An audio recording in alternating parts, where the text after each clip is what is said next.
Hey everyone, it's Dr. Anna Cabeca here. Great to be here with you. This is our time for live questions and answers. And today I really want to address hope and resilience. Hope and resilience. And I've been really thrilled that we right now have women doing my 10-day masterclass that with the lifetime access have been able to come in for free. We had this great comment from Barbara who said, wow, what a great gift. Thank you.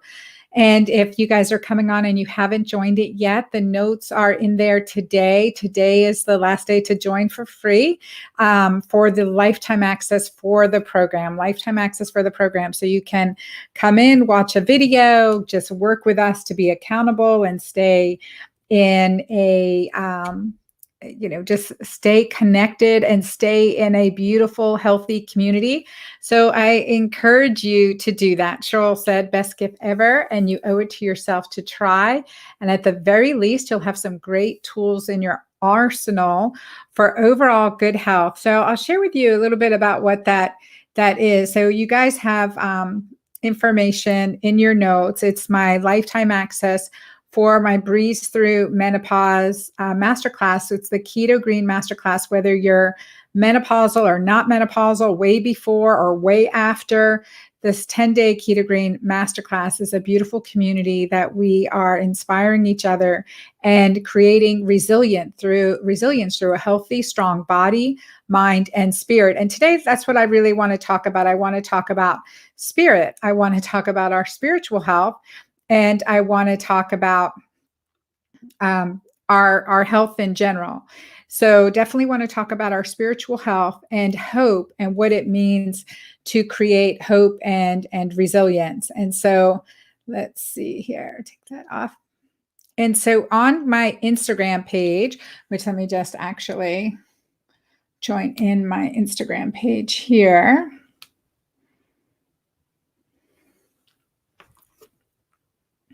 Here we go. So on my Instagram page, I posted the lockdown. So I've seen that many of you have commented on lockdown. What does this look like? So I wanted to share with you, this is lockdown. And this is where you can actually see my messaging. And this is messaging inspired to me about what does it mean right now. We're looking at lockdown as isolation, and really, where are the gifts in this lockdown? Where can we look at where are the gifts in this lockdown? There are many gifts, without a doubt. We have many gifts, and we'll have many, many more as the time comes. We have to focus our brain, laser focus our brain into our, this shining grace. Without hope, I wouldn't be here. So I'll share with you that, we're at now entering week 3 of our quarantine here in my home and on my island at St. Simon's Island, Georgia. And the first week I was experiencing a lot of flashbacks. I was experiencing a shift in just a crashing fatigue and cravings. And I was experiencing these symptoms that I hadn't experienced in many, many years, including flashbacks from our trauma. And so I prayed and fasted, and it led me into doing these lives with you daily, as well as focusing on what I know works.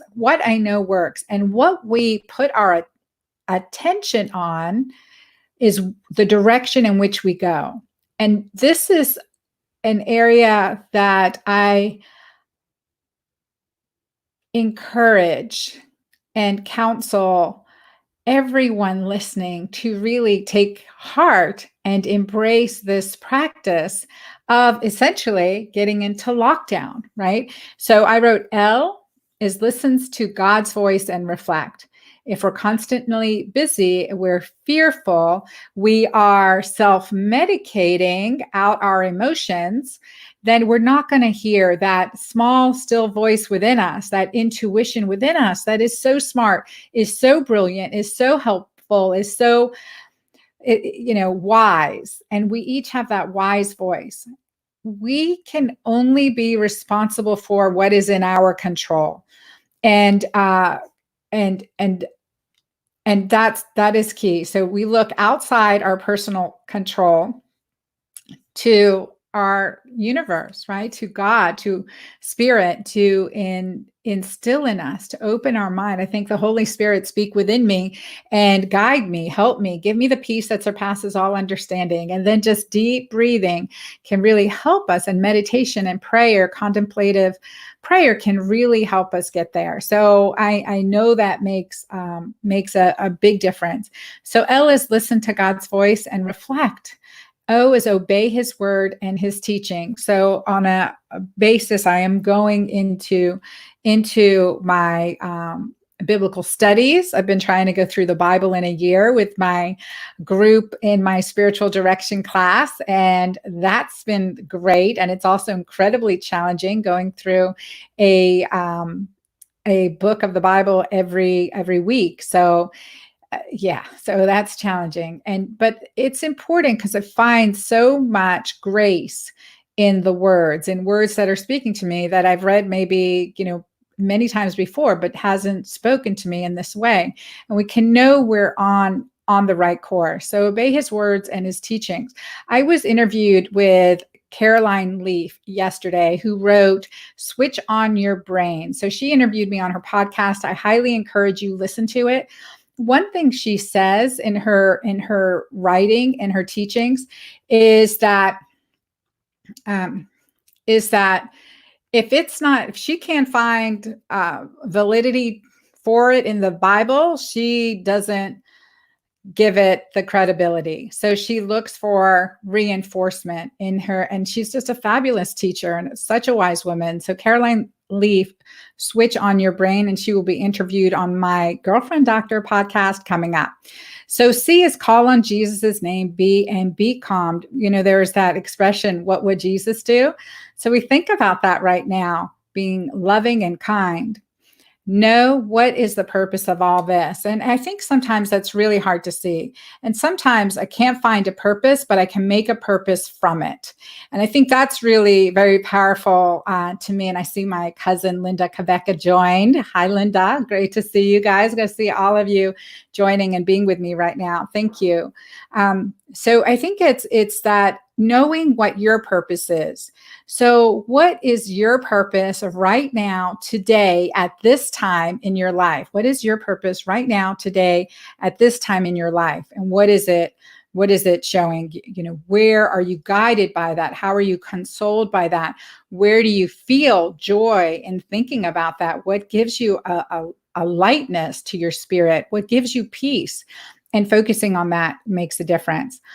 And D is well in his presence, do not panic. All is well in his presence, do not panic. I think that's that, again, creating that peace. O, offer prayer for everyone's safety. W, wait and be patient. This too shall pass over. And N, nurture our personal relationships with him and with others.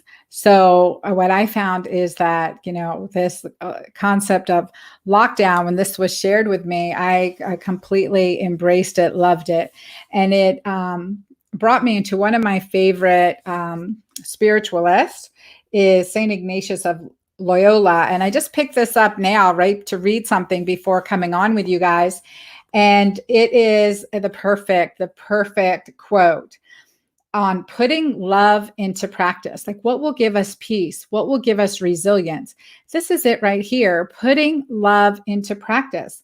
So St. Ignatius of Loyola wrote, love consists in sharing what one has and what one is with those one loves. Love ought to show itself in deeds more than in words. So love consists in sharing what one has and what one is with those one loves. Love ought to show itself in deeds more than in words. St. Ignatius of Loyola. So I think that for me is just so powerful, thinking about when we can focus on what is in our control, spending more time with family, reaching out, sharing our day, having laughter, having those intimate long-term conversations that we've left for someday, we've left for later. I thought about this today. I said, here I am in St. Simon's Island, Georgia, in a very rural community. I came here as a National Health Service Corps scholar, the first bilingual female OBGYN in this entire Southeast region. And, and it was that, all new ground, right? It's a small area, but you think, okay, well, what if something was to happen? Have I had the conversations with my loved ones that I really want to have? Have I shared with them my past, my experiences, my family history, about their grandparents, and just even those stories in my life that I know will impart at least some laughs, if not some eyebrow raises, right? So for me, it is creating that time to have these conversations and being grateful for dinner around the table. So while we are in lockdown, while we are in quarantine mode, that we're sharing and we're having these conversations. So I want to encourage you guys too. Let me see what's going on here. Oh, beautiful, guys. Thank you for responding here. Let's see. Loretta, hi. Loretta, good to see you. Emily. Deb wrote, wonderful, timely, and God-honoring. Thank you. Elle wrote, let's see. The first thing I do in the morning is have my Mighty Maca and then take a quick walk around the block. It's something I know is good for me and keeps me grounded. That is awesome. I have made this a habit too, Elle, of, first thing in the morning, my Mighty Maca alkalinizing elixir. I'm actually having another helping of Mighty Maca right now. And remember, right now during this, you can drink Mighty Maca hot, add in some lemon juice, and that's also really nourishing for the body. Plus the citrus, vitamin C, and the hot fluid can be beneficial. We want to keep our throats clear, our nasal sinuses clear. That can help. Something I learned a while ago too, in a hot liquid, if you add a pinch of cayenne pepper, that can really help open up the airways, and also capsaicins are also good for detoxification and inflammation. So another great way to support your immune system. So Elle, I'm with you, and getting outside in the morning. And it is a commitment to see sunrises and sunsets now. The schedule is more flexible, and we need nature, and especially to reconnect with nature during this time. This weekend, I did do some hammock camping in a very secluded area. So it was great to just sleep out in nature and reconnect that way, seeing the stars at night, waking up with the sunrise, and going to sleep shortly after the sunset. Thank you, Emily. Tammy said, thank you. I myself have had a better day. We love you too. Hey, Tracy, good to see you guys. And Jane, seeing my Magic Menopause ladies here. These are women warriors. They are working and inspiring in their community, helping others and leading the way. So have learned the Keto-Green Way, have embraced it, and know it goes beyond what we eat to how we live. So again, I want to thank you and encouraging each of you right now to find what your purpose is right now, what your purpose is. And when you think about this purpose, how it makes you feel. And you're spot on when you feel joyful, happy, elated. That's the spirit of consolation. That's a spirit of consolation. So I'm with you during this time. Every step of the way. And I will see you tomorrow. I have a special guest in my Facebook Live. We'll be streaming live in our Keto-Green community. And for those of you coming along with us, taking advantage of joining my Breeze Through Menopause Masterclass free, the link is below. Please don't hesitate to do that, and also get your book bonuses at Keto-Green 16. So get your bonuses at Keto-Green 16, Dr. Anna of Keto-Green 16 at dranna.com/Keto-Green. So dranna.com/Keto-Green, and you can get your book and book bonuses to get started. Elizabeth said, hi, Dr. Cabeca. I've been following the hormone fix since the new year. So grateful. A couple of cheat days. Could that be the reason for no period still? Elizabeth, tell me more. How old are you? What's going on? I see my dear friend Elle Russ. Elle, I have posted on my favorite. I made my smoked salmon roll today in sushi in nori paper and using Primal Kitchen spicy mayo, which I love all your mayos and salad dressing. So Primal Kitchen, y'all, is one of my favorite food sources, really good food sources. And Elle Russ has joined me there. So just a little shout out to Elle. Elizabeth, tell me more about this if you can. Certainly you can email at team@drannakabeca.com. And thank you for following the Hormone Fix. So I appreciate that. One thing that I wanted to quote, actually, speaking of the Hormone Fix, reading through chapter 8 and encouraging through chapter 8, I'll read this to you because this is really, we talk about think positively, right? So I'm going to end with this. So think positively, because negative thinking, Dr. Daniel Amen calls it ants, automatic negative thoughts, that these can come up in our body. And certainly that affects our positivity. That is going to squash oxytocin. It will squash oxytocin, this hormone of love, bonding, and connection.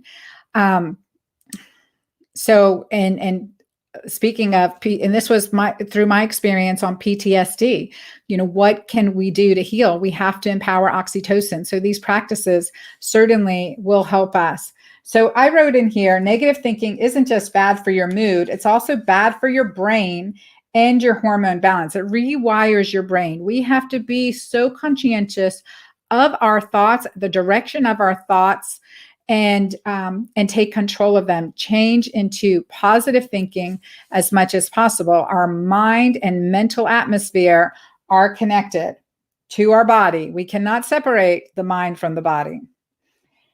Chronic anger, hate, and resentment produce stress, causing your adrenals to release too much cortisol. Over time, high levels of cortisol shrink the hippocampus, the brain area associated with memory and emotions, and can cause more negative thinking.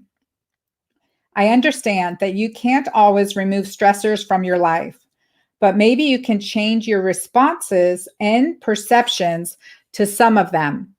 As Dale Carnegie once said, everybody in the world is seeking happiness, and there is one sure way to find it. That is by controlling your thoughts. Happiness does not depend on outward conditions. It depends on inward conditions. That quote reminds me of something a professor in medical school said to me. He said, Anna, you're the only one who can upset yourself. You are the only one who can upset yourself.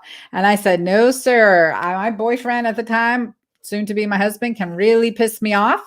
And and he said, nope, you choose how to respond. You absolutely choose how to respond.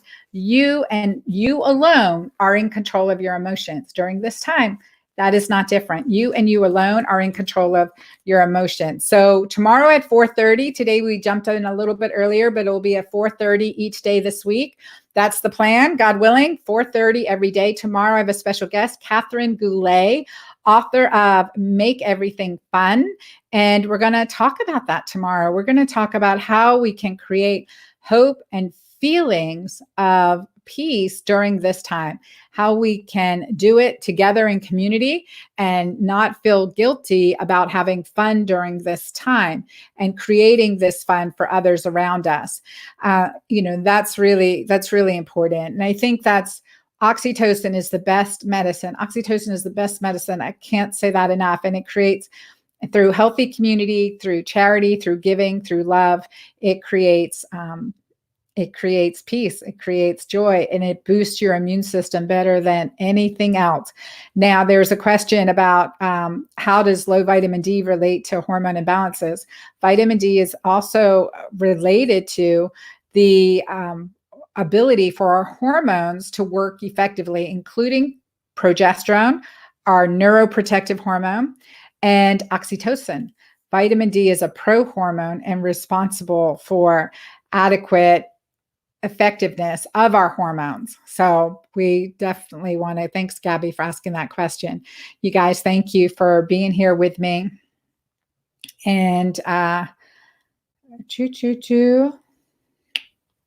All right, you guys, thank you so much for being here. I'm going to put this information out. Thank you for joining me. And I was tomorrow at 4:30 on my Keto Green community page on Facebook. Tomorrow at 4:30 on Keto Green community page on Facebook. You guys, when you do get my book, don't forget there's a whole bunch of bonuses that you can get, and you will just enter in your book purchase order here from wherever you get your book from. So just a reminder on that. And I, again, thank you for being here with me. And I will see you tomorrow for making some, creating some fun in our lives right now at this very stressful time.